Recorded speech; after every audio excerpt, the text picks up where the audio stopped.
تو اس نے کہا کہ اے لوگوں، کیونکہ تمیم داری اپنے 30 لوگوں کے ہمراہ موجود تھے، تو اس نے کہا اے لوگوں، خانقاہ میں موجود اس آدمی کی طرف جاؤ، وہ تمہاری خبریں سننے کا بڑے تجسس سے انتظار کر رہا ہے۔ انہیں خوف ہوا کہ کہیں یہ جانور شیطان نہ ہو اور کہیں کوئی نقصان نہ پہنچائے۔ پھر ہم تیزی سے چلنے اور چلے اور خانقاہ میں داخل ہو گئے۔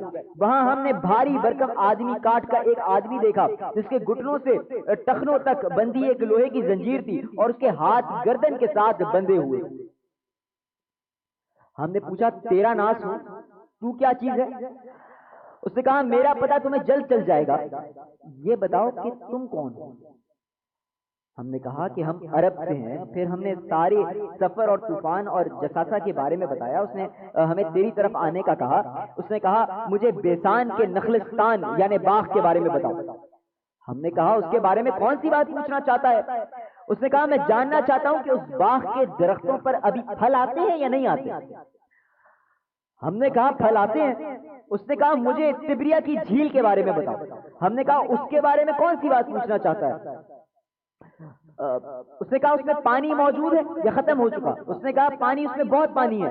وہ بولا اس کا پانی بہت جلد ختم ہو جائے گا۔ پھر اس نے کہا مجھے زخر کے چشمے کے بارے میں بتاؤ۔ ہم نے کہا اس کے بارے میں کون سی بات پوچھنا چاہتا ہے؟ اس نے کہا کہ یہ بتاؤ کہ اس میں پانی ہے یا اور کیا لوگ اس پانی کو استعمال بھی کرتے ہیں یا نہیں؟ ہم نے کہا اس میں بہت پانی ہے اور لوگ اس سے اپنے کھیتوں کو سیراب کرتے ہیں، ظاہر ہے یعنی زیر استعمال آتا ہے وہ پانی۔ اس کے بعد اس نے پوچھا مجھے حضرت محمد مصطفیٰ صلی اللہ علیہ وسلم کے بارے میں بتاؤ۔ ہم نے کہا وہ مکہ سے نکل کر یثرب آ گئے ہیں، یعنی اس زمانے میں یثرب یعنی مدینہ، تو وہ یثرب آ گئے ہیں۔ اس نے پوچھا کیا انہوں نے عربوں کے ساتھ جنگ کی ہے؟ ہم نے کہا ہاں بالکل کیا۔ اس نے پوچھا کہ کیا حضرت محمد مصطفیٰ صلی اللہ علیہ وسلم نے ان کے ساتھ کیا کیا؟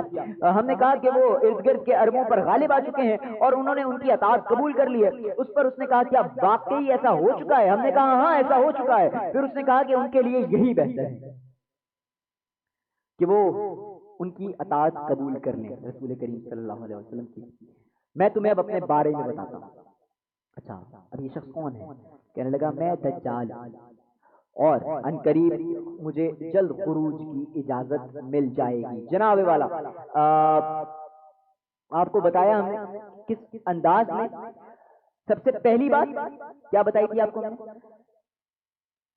حدیث سے ثابت ہے، مفہوم سے ثابت ہے، دجال زندہ ہوگا نہیں، دجال پیدا ہو چکا ہے، دجال آ چکا ہے۔ یہ مورخین نے کچھ نہیں لکھا، یہ واقعہ نہیں ہے، یہ ارشاد رسول صلی اللہ علیہ وسلم ہے، اس پر ہمیں پورا یقین ہے۔ اور پھر نشانیاں ان پر بھی ہم بات کریں گے۔ اب ہمارا سوال یہ پیدا ہوتا ہے بھائی برمودا ٹرائنگل کیا یہ سچ میں دجال کا گھر ہے؟ مطلب دجال وہاں موجود ہے؟ پہلا سوال۔ دوسرا سوال دجال کب خروج کرے گا؟ تیسرا سوال دجال کس انداز میں خروج کرے گا؟ چوتھا سوال دجال جو ہے، اچھا یہ واقعات اسی انداز میں اگلی نشستوں میں بھی جاری رہیں گے۔ دجال کی پوری فیملی جو معاملات اور سوالات ہیں وہ آپ کی خدمت میں انشاءاللہ پیش کریں گے۔ پھر ہمارا ایک سیگمنٹ افطار میں وقت قیامت، اس میں بھی انشاءاللہ اس کا ذکر ہوا۔ لیکن بہرحال دجال سے متعلق کچھ جو سوالات اس وقت ذہن میں آپ لوگوں کی اور میرے سمیت آ رہے ہیں، اس کو پہلے کلیئر کرتے چلے جاتے ہیں۔ پہلے تو دجال زندہ ہے، اب وہ کہاں ہے؟ کیا وہ آیا برمودا ٹرائنگل میں موجود ہے؟ پھر یہ بھی جانیں گے کہ اس میں کون سی نشانیاں سچ ہو گئی۔ یہ واقعہ سنانے کے بعد رسول اکرم صلی اللہ علیہ وسلم نے اپنا عصا مبارک منبر پر مار کر فرمایا یہ ہے طیبہ، یہ ہے طیبہ یعنی مدینہ منورہ۔ میں تم کو یہ بتایا کرتا تھا کہ جان لو دجال نہ شام کے سمندر میں ہے اور نہ ہی یمن کے سمندر میں، وہ مشرق میں ہے۔ یاد رہے کہ وہ مشرق میں ہے۔ اب رسول اکرم صلی اللہ علیہ وسلم نے یہ ارشاد سنانے کے ساتھ ساتھ مشرق کی طرف اشارہ بھی کیا۔ اب جان لیجئے کہ یہ جو ڈیول چیز ہیں یہ مشرق میں ہے، غیب کا علم صرف اللہ جانتا ہے، لیکن وہ مشرق سے آئے گا۔ دجال مشرق سے آئے گا، ڈیول چیز پوائنٹ مشرق میں ہے اور یہ امریکہ سے کنیکٹ کرتے ہیں۔ یہ چیز سب سے پہلے آپ کی خدمت میں ہم لوگوں نے کوشش کیا کہ اس کو کلیئر کر دیں، ٹھیک ہے۔ اب آغاز میں اور آخر میں یہ بات جان لیتے ہیں کہ سوالات کے جوابات کیا تھے جو سوال کیے گئے تھے۔ بیٹا اگر ان کو چل نہیں دیں مسئلہ نہیں، جو سوالات کیے تھے یاد کریں۔ ان حوالے سے ابھی جان لیتے ہیں. اب دیکھیں 80% Bermuda triangle it can be a true, ٹھیک ہے، مشرق میں اشارے ہیں وہ صحیح ہیں. کچھ لوگوں کا یہ بھی کہنا ہے کہ برمودا ٹرائنگل جو ہے اور یہ ڈیول پوائنٹ ہے، یہاں پر دجال موجود ہے اور اپنے کارندوں سے ہر پل کی خبر لیتا ہے.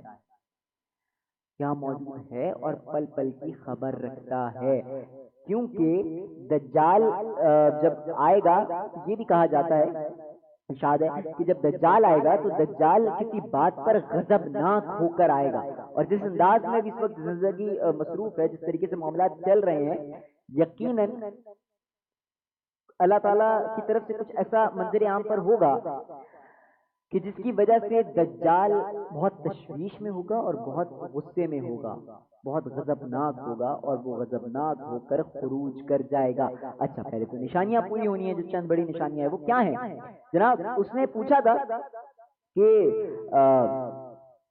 جب وہ اندر گئے اور سارے سفر کے بارے میں اس نے بتایا، ساری چیزیں آئیں، تو اس نے پوچھا کہ تم مجھے یہ بتاؤ کہ بیسان کے نخلستان کے باغ کے بارے میں بتاؤ، کیا وہاں پھل آتے ہیں؟ تو انہوں نے کہا تھا پھل آتے ہیں.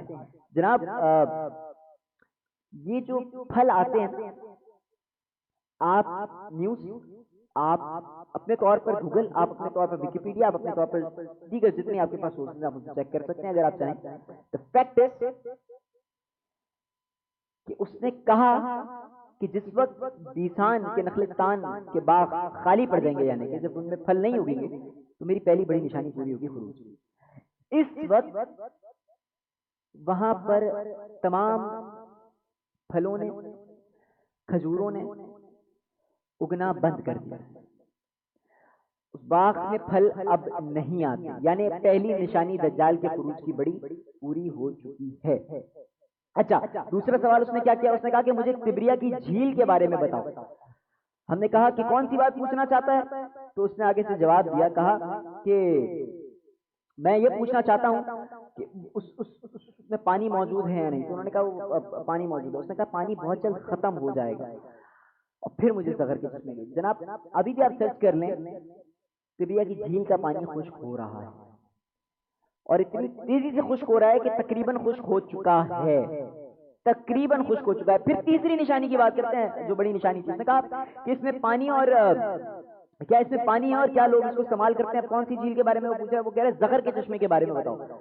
جناب زغر کے چشمے کی جہاں تک بات ہے تو اس کا پانی بھی خشک ہونا ہے اور یہ بھی اسرائیل کے قبضے میں آتا ہے اور تینوں سی جگہیں. اور سب سے بڑی بات یہ ہے کہ زغر کا چشمہ بھی آہستہ آہستہ ختم ہو رہا ہے. اس کو بھی آپ اپنی دیگر سورسز پہ سرچ کر سکتے ہیں اور کنفرم کر سکتے ہیں.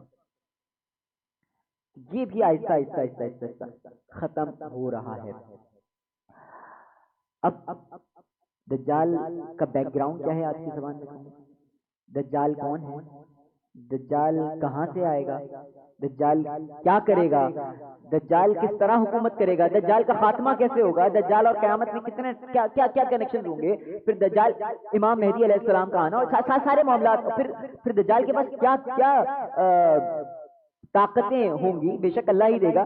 ہم مسلمانوں کی آزمائش بھی ہوگی ایک طریقے سے، لیکن کب؟ اور اسرائیلی تو ویٹ کر رہے ہیں کہ ان کا مسیحا آئے، یہودی انتظار کر رہے ہیں کہ ان کا مسیحا آئے. لیکن نبی کریم صلی اللہ علیہ وسلم نے بھی فرمایا ہے کہ اس فتنے سے، دجال کے فتنے سے خدا کی پناہ مانگو، خدا کی پناہ چاہتا ہوں، خدا کی پناہ مانگو. اتنا بڑا فتنہ ہے.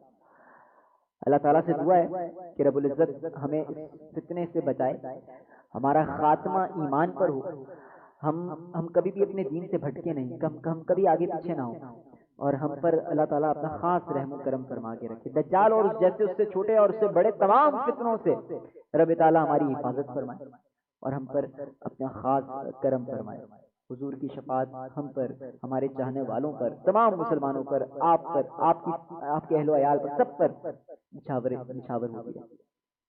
دجال سے متعلق اس طریقے کے واقعات آگے بھی چلیں گے انشاءاللہ، اور اس کو اس سیگمنٹ میں ہم بیان کرنے کی کوشش کیا کریں گے. نشریات میں پھر ایک مرتبہ ایک وقفہ لیتے ہیں اور پھر انشاءاللہ آپ کے ساتھ دوبارہ ملاقات کرتے ہیں. جڑے رہیے.